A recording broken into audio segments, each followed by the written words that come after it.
Well, Judith Sanders is on the line, and we're going to be talking about her book, The Huntsman, in which ICU nurse Max Mason fears his pregnant wife is the latest victim of a serial killer who's terrorised their small New Hampshire town. How are you doing today, Judith? Very good, thank you.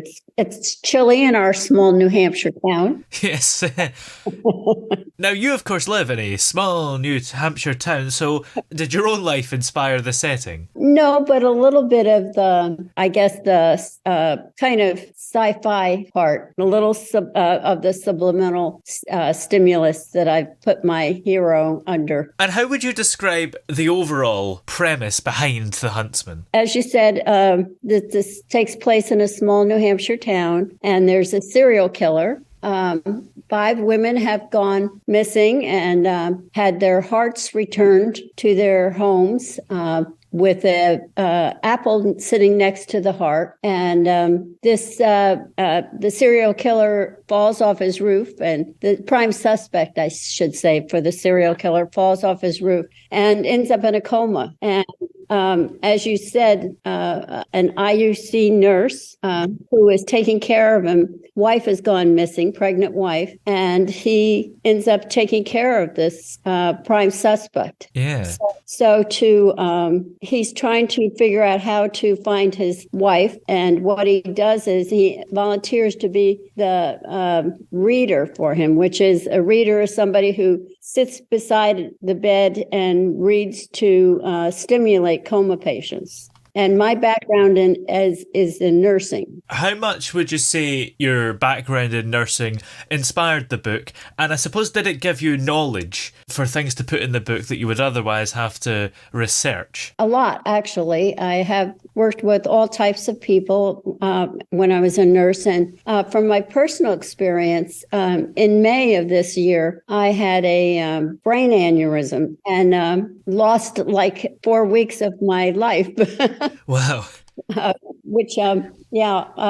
I have no memory of about 4 weeks of being in the hospital, and I wasn't comatose, but I was semi-conscious. So, and I'm having nightmares about that now. So, in a way, some aspects of it, I find myself dreaming of wandering around dark halls and that type of thing. But so being in a coma, I wasn't totally. Your subconscious is still very active when you're in a coma, and your hearing is one of the last senses that you lose. So when people are in comas, they do hear, and they can perceive some. There have been cases where people have repeated conversations they thought they overheard, and they were correct.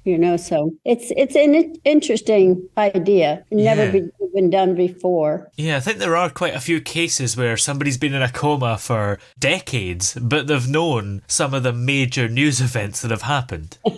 Yes, you're absolutely right. Yeah. Why is the book called The Huntsman? Well, I got the idea actually from Snow White, and I'd like to read the prologue to the book to you, if you don't mind, and it'll give you an idea. Yeah. Do you want your child to grow up to be a psychopath? If so, read them Snow White at bedtime. Yes, I know it's a fairy tale, but come on, think about what drives these characters: ambition, jealousy, lust, and a taste for violence. Remember the apple? Dip the apple in the brew, let the sleeping death seep through. There's a great life lesson for a child. If you can't beat the competition, poison their food. And if that doesn't work, hire an assassin. Snow White must have been required reading for reporters, because they have christened the serial killer the Huntsman. And the serial killer responded, "I'm not flattered. I may be a psychopath, but give me a break. I'm nothing like that leather-clad fool in the fairy tale. I'm better, smarter. When I decide to cut out a heart, I do it." That's the prologue to The Huntsman. That's quite impressive. On the cover of it as well, it's quite a gory picture, because you've got a woman who's holding her heart, and there's an obvious cut where it's been taken out. Yes. Yes, you're absolutely. It is an attention getter. Yes. So what made you want to have such an attention-grabbing cover? Because, maybe most people would go for something that's a little bit more safe, I suppose you'd say. I'm hoping that people will pick it up and take a look at it, because the premise of my book has no one has written anything like this before. It's one of a kind. What was it like writing the book? Did you have any challenges while you were writing it? Well, it was. I like to do a lot actually of research before I start writing any book. And when I was reading about serial killers, and it's surprising what you can find on YouTube, or it's not surprising what you can find on YouTube, but they have interviews with serial killers, and they actually gave me the chills watching them talk about murder, and so it was interesting. Nothing like what I've written before. This is a first for me, and it was surprisingly easy to write. It was one of my, I wrote this within probably a year, where most of my books take me about 3 years. Wow. So, and that was a little scary for my husband, how well I write about murder. Yes. It's interesting because murder's something that most people, when they're writing a book, have no idea about. So did you have to do research about murders? Obviously, you mentioned the interviews with serial killers. Or is it kind of like, maybe serial killers are different, but most people that murder have never done it before. So maybe they know just as much about it as you do. Well, they might, depending on what they read and watch. What I wanted to know about serial killers is what they, women versus men. I found out that there are more predominantly men are serial killers. Yeah. Predominantly, they had some traumatic event in their childhood that pushed them in this direction, I guess. And they think of it as more of a self-serving. It's kind of like something they need to do, they have to do, and so it's an urge that pushes them forward. I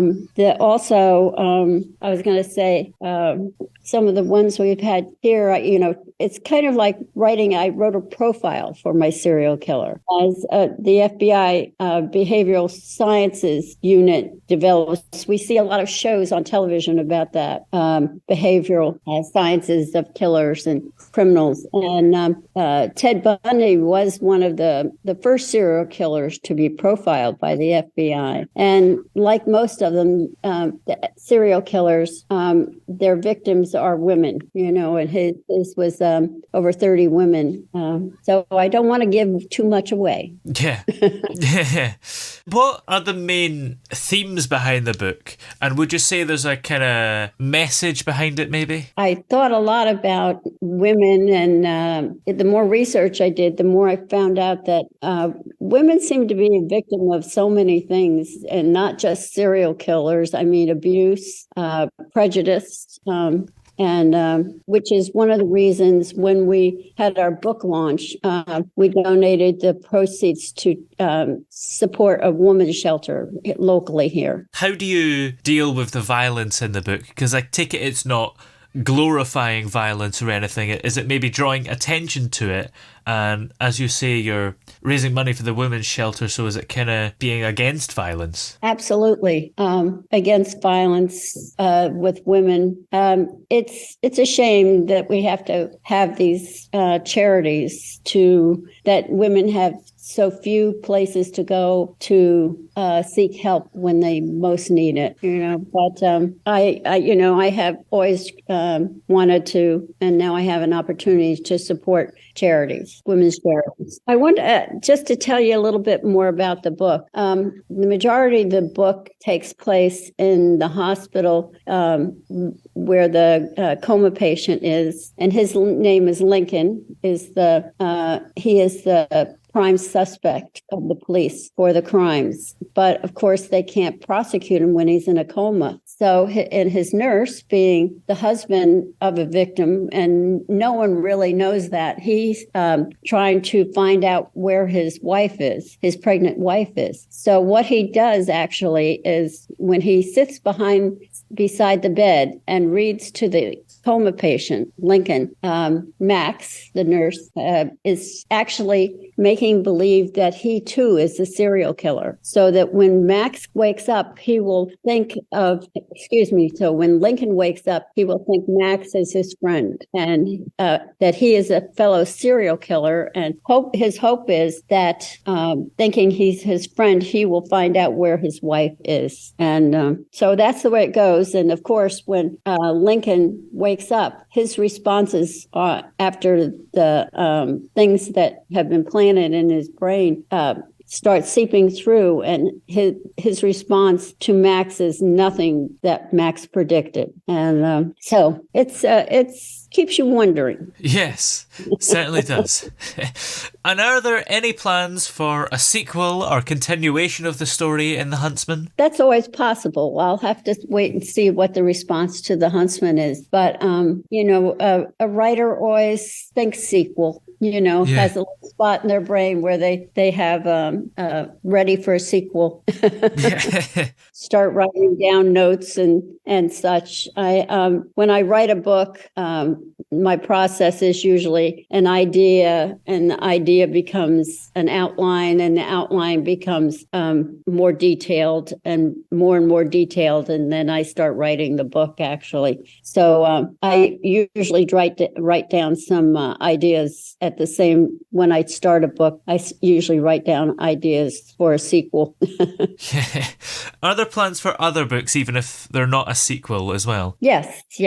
My last book before The Huntsman was In His Stead, A Father's War. And that was about a father who was an Army Ranger. He had a family, 2 sons, and his oldest son follows in his father's footprint and joins the Army and is killed in Afghanistan. Now, the second son had joined the reserve and to get money for college and so on. And now his unit has been called up. And what the father tries to do is take his son's place. And I don't know whether you're familiar with it, but during the Civil War, you could pay to have someone take your place. A lot of rich and famous people paid for people to go to war in their place. So this is what he tries to do. This father doesn't want to lose his last son, so he tries to take his place, actually serve himself.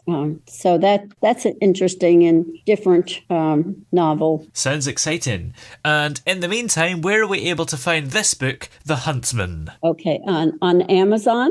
And it is in ebook as well as a hardcover and softcover, and soon to be an audiobook. Excellent. Well, many thanks for talking to us today. It's been great to have you on. Thank you very much, Toby. Have a good day.